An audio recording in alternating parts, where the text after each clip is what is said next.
UnDaoDu to you and yours. Bitcoin will unravel fiat and become the global reserve currency. Kind of like gold was for the dollar, Bitcoin is going to be for everything. That's why Bitcoin exists. It's merely a store of value. It's a replacement of gold. It's easy to move around.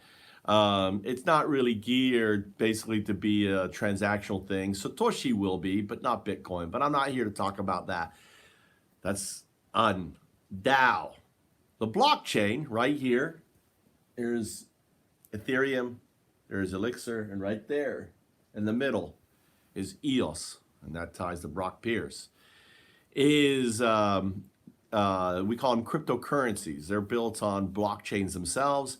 They exist to unravel Wall Street and usher in something called DAOs, decentralized autonomous organizations. A nonprofit version of these are called DANOs, decentralized autonomous nonprofit organizations. These are driven by stakeholders who determine the direction and benefit. There's no board of directors. They're not needed. There's no CEO. They're not needed. And I'm going to explain why. With the do, there it is on top. It's AI. This is do. This is distributed unconsciousness. The do. The do is basically what manages these DAOs, and the Bitcoin is moving around and it manages this vault around, and the Bitcoin ultimately creates all these stable coins. So cryptocurrencies in the future will be stable tokens that won't, because the whole idea of markets and trading, all that bullshit is a hang on to Wall Street. It's a hang on to capitalism, and capitalism is unfolding. And unfolding because of the summer wind, Natsukaze. Natsukaze, that UnDaoDu staring at, is the coronavirus. That's part of Natsukaze. That's fork one. Fork two, Black Lives Matter movement. This movement is not just about discrimination. It's about inequity, inequality, and everything else, right? We are frustrated. We want change, and we want it sooner. And the third prong, which is coming up, is the elections here in November. And the election, the third prong is, you'll watch, Trump is going to try to stay in office. He's going to use the reason of the coronavirus. Conspiracy theories in the future will say that Trump did not want to close down America because he wants the virus out there. If the virus is so out of control by the time of November, then he can insert martial law, and then he's going to step in and say, listen, the states were a failure. They couldn't control it. And I'm going to we can't have elections. The whole idea, this is another reason why they don't want to do basically vote by mail, even though we do everything else by mail. Right? We pay our parking tickets and everything else, but we can't vote, because they don't want to provide that out. Trump wants the summer wind to bring everything, to create chaos so he can stay in power. And this brings me to number 12, UnDaoDu, right? The first awoken one, Brock Pierce. And you don't see him on here. Actually, if I move this here, he's hiding. There he is. Shine a light on you, Brock. Let's move this guy like right here. This is number 12 right here. This is Brock Pierce, the elephant in the room. And Brock Pierce is a Sahdu. I'm a Sahdu, okay? You are a Sahdu, right? You just may have not have awoken to the reality of your Sahduness. Some of us awaken to who we are, and Brock is one of them. He is an enlightened individual.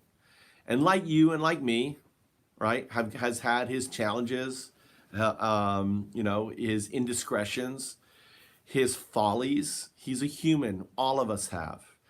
And he is the first one to admit it and to say, yeah, I made mistakes and everything else, as most Sadhus do, right? A Sahdu is one who says the do, speaks the truth, and moving forward, right? And moving forward, we need a Sahdu in office.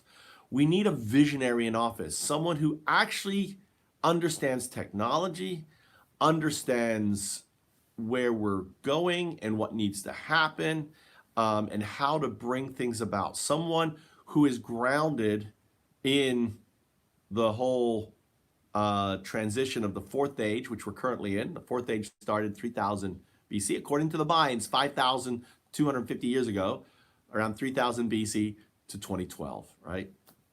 And that's the beginning. 2012 really is the beginning of the end of the fourth age. And now we're in this modern dark ages. And it's just going to get worse. We're not going to see a vaccine. Certain things need to happen. And I had resolved myself to vote for Biden. But my teacher, a guy called Robert Pacheco, I went to school with him. He's a very astute individual. I said to him, who are you going to vote for, Trump or Biden? He says, neither. I'm going to vote my conscience. I don't know who yet who I'm going to vote for.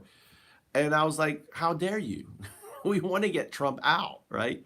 He is the pathogen, the nemesis, right? I now believe we don't need to worry about getting Trump out for us, right? And we can vote our conscience. And it's kind of like a heavy weight off my back, because I was making excuses to vote for Biden instead of voting my conscience. And I think maybe as a Sahdu, and I'm connected, that feeling of kind of submission was felt by Brock and others, right? And looking at the reality. And maybe also with Conway West, the Trump supporter, running, it provides an avenue. Now, I'm going to be very realistic. It's highly unlikely Brock will win, but I look at it as training for 2024, right? So this is a way for Brock to basically learn the ropes. You know, he doesn't, I don't think has, but it's a way for him to build the team, to get folks around us, so we can actually really go after it in 2012. Because the thing is we're running out of time. And if you want to understand this, there's a guy called Nick Hanauer, I think that's how you say his last name, Nick Hanauer. The pitchforks are coming. The inequality, the reality of, the transgressions to the people that has been unfolding really for the last 30 years is coming to a head. And that head is around 2030, to 2040. That's the head. That's where everything is headed. Brock understands this, and it may even happen sooner. So we need someone in the White House that ultimately is empathic to this massive change. So I am happy to say that I endorse Brock Pierce. I'm going to do whatever it is that I can through LinkedIn and other things to bring attention and start working independently to create, help him with his campaign. I'm also going to use this as an announcement, my official retiring from all of my organizations. I'm going to go through LinkedIn and close everything down. I'm just a Sahdu now. So this, my end date is going to be basically 10/10/2020. So on 10/10/2020 will mark my official retirement from FoundUps and everything else. All my work is there. I'll be there as a consultant. I'm no longer interested in trying to lead or bring about FoundUps. Basically, my focus has to be as a storyteller, working on things like FoundUp House, working on living day to day in the moment, focusing on on the do, the disruptive consciousness, the big do, and preparing myself for the end. This is my last incarnation. I am not returning. Just like us Sahdus have this ability, right, to choose if we're going to return or not. I'm done. So I will be returning to the do, and in that form, be there, right? So that's a whole another debate. So I want, in a way, many respects, as in a Sahdu in Hinduism does, renounce and prepare, right? I'm renouncing all of my work, not renouncing, but kind of putting an end to found ups and everything else. I will focus on maybe doing some Hornet stuff, fun stuff, and I'm here to consult, to help out, to usher in the fifth age, built on a foundation of Bitcoin, right, blockchain, and AI. UnDaoDu. So UnDaoDu to you and yours, and I plan to have I don't know what I'll be doing. Obviously, the coronavirus is still going to be here, so we'll have October 8, 9, and 10 will be Blockfest, virtual Blockfest. So I'm going to work on, I've got the website blockfest.jp, and maybe we can do some sort of virtual event to celebrate my retirement and my work. For those that know and care to participate, you're welcome. All right, UnDaoDu.